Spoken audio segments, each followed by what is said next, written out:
Teman-teman semua, perkenalkan kami dari kelompok 4 ingin mempresentasikan PT Pos Indonesia. Kelompok kami terdiri dari saya sendiri Gularda Murni, lalu ada Dela Putri Dewani, dan yang terakhir ada Agnes Claudia.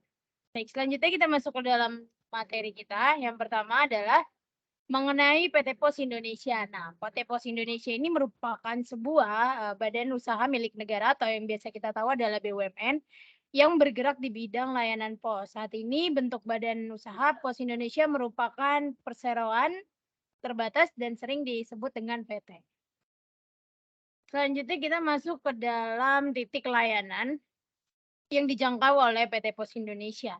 Nah, ini ada 24.000 titik layanan, ada 6 regional, 42 kantor cabang, lalu 168 kantor cabang, lalu 3.666 kantor cabang pembantu, lalu ada 4.272 kantor pos online, ada 24 e-mobile pos, 5.357 kantor Oranger, lalu ada 9.175 kurir untuk mengantarkan paket, lalu ada 101.324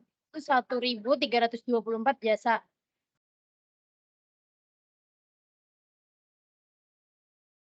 Baik, selanjutnya kita masuk ke dalam visi dan misi. Nah, visinya adalah menjadi postal atau postal operator, penyedia jasa kurir, logistik, dan keuangan paling kompetitif saat ini. Lalu yang kedua itu misinya, yang pertama memberikan produk yang relevan sesuai dengan kebutuhan pasar. Lalu yang kedua memberikan jasa layanan yang prima. Yang ketiga menjalankan proses bisnis secara efisien. Lalu yang keempat membangun solusi teknologi informasi yang prima dan human capital yang ada.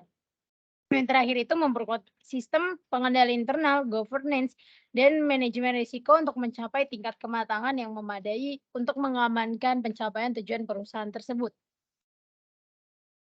Lalu kita masuk ke dalam budaya perusahaan. Nah, di dalam PT Pos Indonesia mereka memberlakukan budaya atau nilai-nilai utama yaitu akhlak. Nah, akhlak ini dapat disingkatkan yang pertama A-nya itu sebagai amanah, K-nya itu kompeten, H-nya itu harmonis, L loyal, A dan adaptif, K dan kolaboratif. Nah, PT Pos Indonesia ini bekerja secara amanah dan kompeten dengan membangun hubungan yang harmonis dan sikap loyal, menjalankan bisnis secara adaptif, serta mengembangkan kerjasama kolaboratif sesama jasa layanan. Nah, selanjutnya ada latar belakang PT Pos Indonesia pada tahun 1875 itu namanya adalah PTT, Post Telegraph and Telephone Dienst. Lalu di tahun 1045 dia berubah menjadi Jawatan PTT. Di tahun 1961 berubah lagi namanya menjadi PN Postel atau Perusahaan Negara Pos dan Telekomunikasi. Lalu di tahun 1965 berubah nama menjadi PN Pos atau Giro dan Giro. Lalu pada tahun 1978 berubah nama menjadi Perum Pos dan Giro. Lalu untuk saat ini yang kita tahu adalah yang sudah bergerak aktif yaitu PT Pos Indonesia Persero. Baik, selanjutnya kita masuk ke dalam struktur grup perusahaan PT Pos Persero. Ini di bawahnya dinaungi oleh PT Pos Financial Indonesia, lalu ada PT Pos Logistik Indonesia, dan ada PT Pos Properti Indonesia. Selanjutnya akan dijelaskan oleh rekan saya.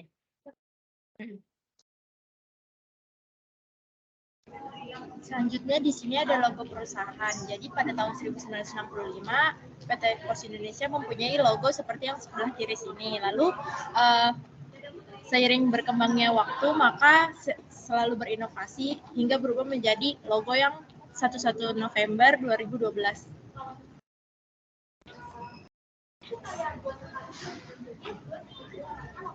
Selanjutnya di sini ada makna logo. Makna burung merpati dalam posisi terbang dengan pandangan lurus ke depan. Selanjutnya di sini ada desain sumber daya. Yang pertama ada HR transformation. Jadi fungsinya itu untuk membangun sistem HR berbasis digital untuk menunjang target pencapaian bisnis. Yang kedua, strategi capacity planning untuk memastikan ketersediaan talent yang tepat di tempat yang tepat pada waktu yang tepat untuk mencapai tujuan bisnis. Selanjutnya ada digital talent, mempekerjakan, menerapkan, mempertahankan, dan membangun talenta digital. Selanjutnya di sini ada sumber daya manusia. Tercatat karyawan yang dimiliki PT Pos Indonesia berdasarkan laporan tahunan yaitu pada tahun 2020 itu ada 22.516 karyawan. Lalu pada tahun 2021 ada 20.306 karyawan.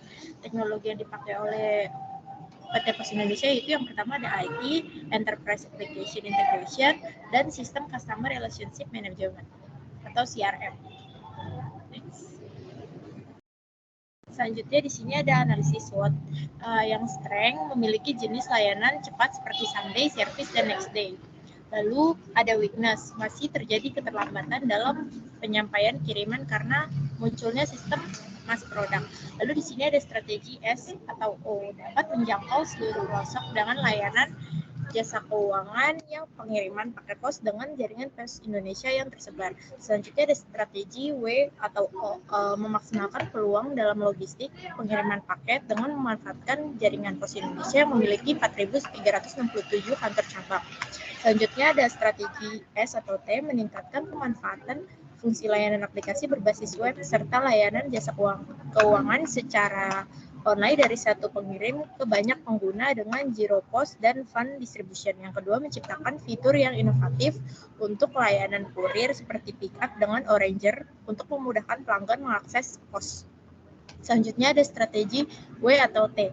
Yang pertama, memanfaatkan jumlah jaringan kantor pos untuk meningkatkan tingkat dalam pengiriman barang agar tidak terjadi keterlambatan. Yang kedua, pos mulai bekerja sama dengan perbankan dan lembaga pensiun lainnya untuk pembayaran tagihan.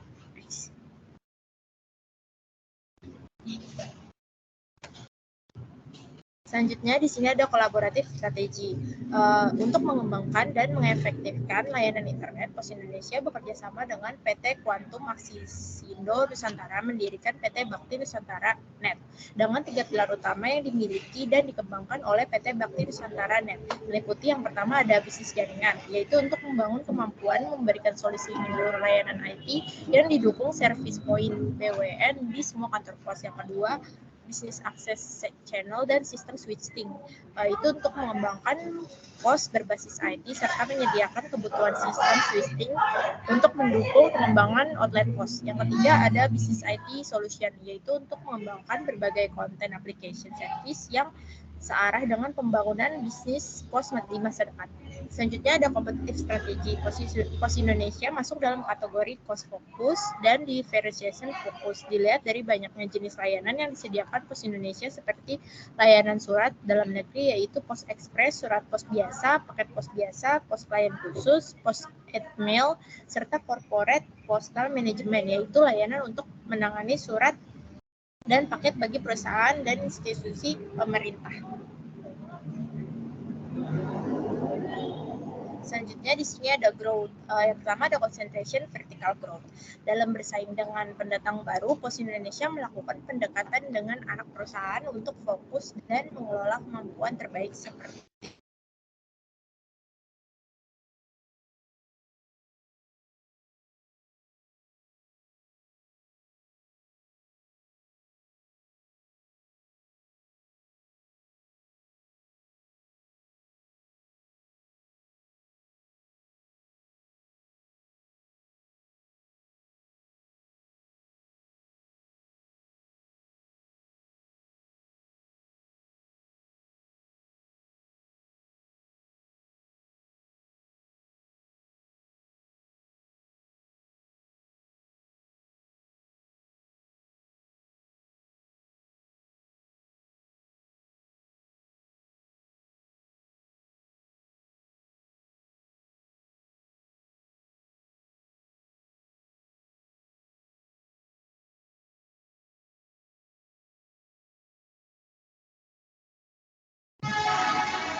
Selanjutnya di sini ada portofolio.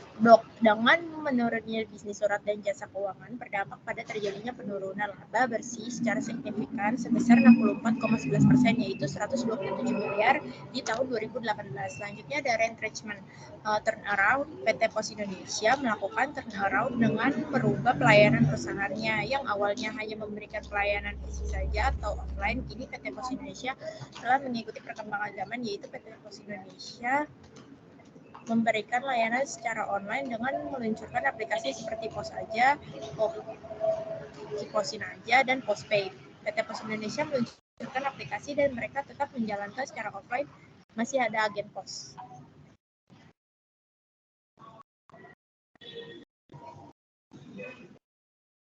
Nggak pakai masuk.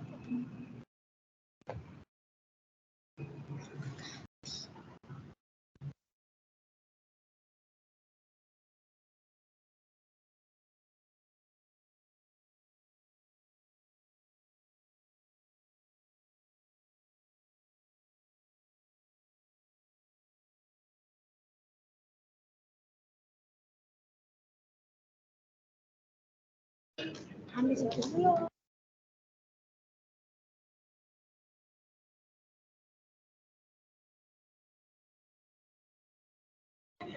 Selanjutnya di sini ada strategi fungsional. Yang pertama ada strategi pemasaran, yaitu berfokus pada quality excellence, improvisasi dalam 6 dimensi untuk meningkatkan daya saing seperti available, visible, digital, practical, fast, dan friendly. Yang terakhir ada strategi dan kebijakan integrated marketing communication. Selanjutnya ada strategi finansial. Yang pertama itu mengatur fasilitas standar melalui offshore loan dalam mata uang rupiah atau mata uang asing dengan skema lindung nilai yang konservatif untuk bisnis impor dan ekspor dengan skema perdagangan. Selanjutnya, sumber pinjaman bank tambahan untuk keperluan modal kerja. Selanjutnya ada strategi operasional. Yang pertama ada menganalisis, yaitu menetapkan rencana modernisasi dan mekanisasi sarana dan infrastruktur operasional serta proses pemenuhannya. Yang kedua, mengelola operasional dan pengembangan bisnis.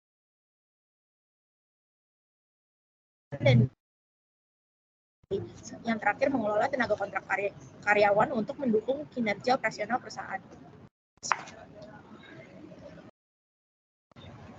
Selanjutnya ada strategi manajemen SDM. Upaya pengembangan SDM didukung pengembangan sistem informasi SDM yang akurat dan terpadu. Untuk itu, PT Pos Indonesia selama 2018 telah menjalankan program pendidikan dan pelatihan semua jenjang karir dengan biaya sebesar 12,8 miliar. Selanjutnya ada strategi sistem informasi. Menggunakan cloud computing dalam memelihara dan mengamankan sistem informasi. Dengan cloud computing, perusahaan cukup menyewa layanan atau jasa dari penyedia cloud computing.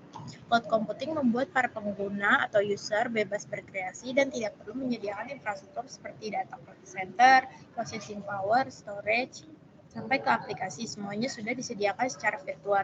Yang terakhir ada strategi research and development. Saat ini divisi GRC bekerjasama dengan divisi pengembangan sistem IT telah membuat aplikasi sistem pelaporan berbasis web. Karyawan pos atau masyarakat umum dapat melaporkan adanya dugaan pelanggaran secara online dengan mengunjungi alamat website di posindonesia.co.id.